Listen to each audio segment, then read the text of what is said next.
Bonjour ma belle plante, j'espère que vous poussez bien. Je suis la belle plante et la fois dernière, je vous ai parlé de mes bacs et de comment j'ai galéré à les fabriquer. Et là, donc, on va procéder à la mise en terre. Comme vous voyez, il y a trois niveaux. Donc, il y a un petit niveau de 15 cm. Et là, c'est pour vraiment planter les petits fruits, les petits légumes, des laitues, des fraises, des haricots mange-tout nains, des haricots d'Espagne, des carottes rondes, des ail, oignons, échalotes, courgettes, tomates à port retombant, légumes à feuilles asiatiques, mizuna, mibuna, tatsoi, des pois, des radis, des épinards, des basilics, ciboulettes, coriandre, cerfeuil, enfin, vous voyez un peu les aromatiques, et certaines fleurs comestibles. Donc voilà, là, ils n'ont pas vraiment besoin de beaucoup de profondeur. Là, j'ai fait un bac spécial 30 cm.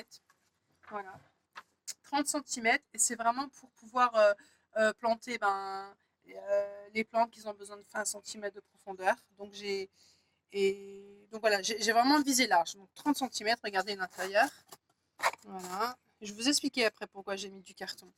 Et là, donc, dans ce bac de 30 cm, je peux planter des tomates à port déterminé et à tuturiser. Donc, elles vont être plutôt dans la verticalité, les fèves, des choux frisés, des choux paumés, des aubergines, des blettes, des courges, des potirons, concombres, fenouil, poireaux, panais, poivrons, piment, navets, melon, romarin, sauge, estragon, persil. Voilà, donc ça, ce sont des légumes qui ont besoin de 20 à 30 cm. Et j'ai vraiment visé bien large. J'ai préparé un bac de 40 cm de profondeur.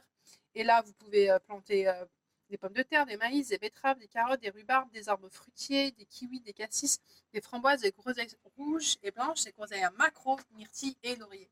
Donc voilà, vraiment, c'est trois étages avec trois différentes profondeurs et trois types de plantes, enfin plusieurs types de plantes, mais du moins euh, des profondeurs qui puissent satisfaire les profondeurs des racines en fait des plantes. Oh là, n'importe quoi, mais bref, je veux dire, les plantes en fait, elles ont des racines et selon la longueur des racines, en fait, elles ont besoin d'une profondeur en particulier. Donc je vous avais parlé du bac du milieu.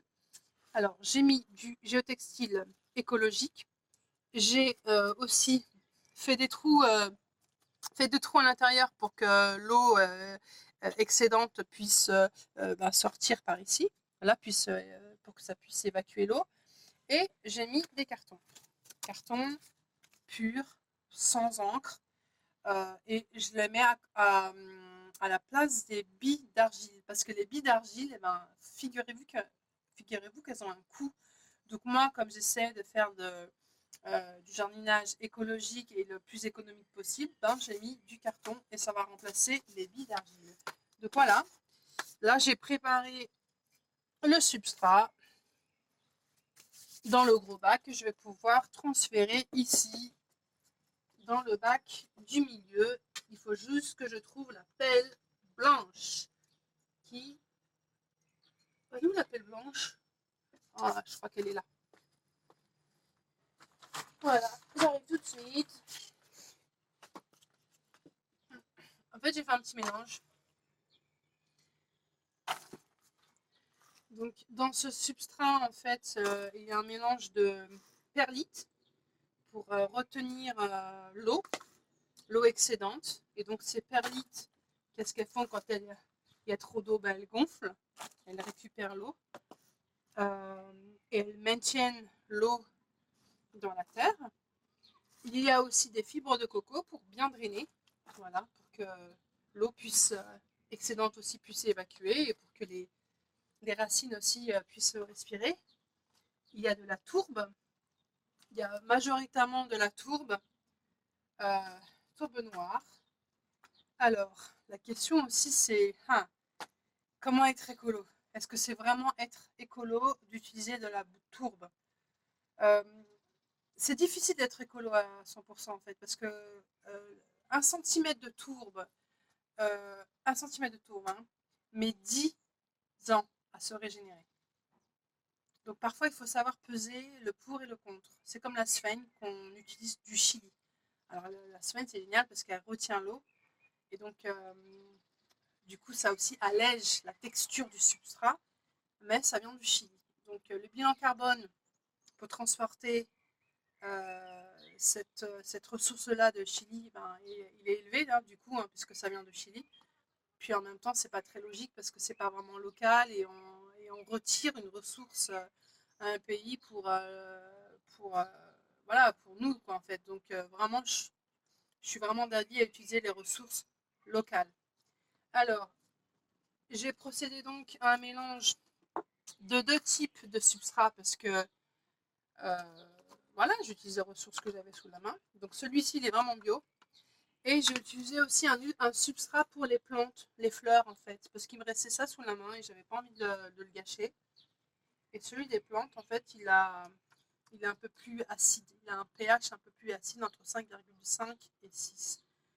Et celui bio, il est de 7, de pH 7. Donc je pense que l'idéal, c'est 6,5, on va dire. Voilà. Donc, je continue. L'équation en fait de ce substrat, c'est 50% de tourbe et les autres 50% est divisé en 3. Donc il y a la perlite, fibre de coco, et tout en bas, il y a le houmous. Donc dans ce substrat-là, il y a du houmous, donc, enfin j'ai rajouté un peu de houmous, mais il y a aussi du guano. Donc c'est aussi un autre type de fertilisant qui est un peu plus économique que le houmous, parce que le houmous aussi c'est cher. Donc il y a un peu de tout dedans, hein. Du guano, du houmous, la perlite, la tourbe noire et comment on appelle ça, la fibre de coco. Alors, il faut vraiment s'assurer que la terre soit ameublie. Alors, je vous explique ce que c'est qu'ameublie. C'est un peu comme, il faut que la terre soit vraiment presque lisse, quoi, vraiment bien, voilà, comme ça, lisse comme ça en fait, regardez. Faut pas qu'il y ait de grumeaux, faut pas qu'il y ait d'écorce qui gênent la pousse de la plante, voilà. Il faut qu'elle soit le plus filtrée, un peu comme tamisée, quoi, vraiment qu'elle soit belle. Donc là, j'en suis pas encore à l'étape de la plantation, mais voilà, voilà où je vais en venir. Donc, je vais continuer de mon côté et je vous montre les résultats après. En attendant, je vous fais des bises. Bisous mes belles plantes.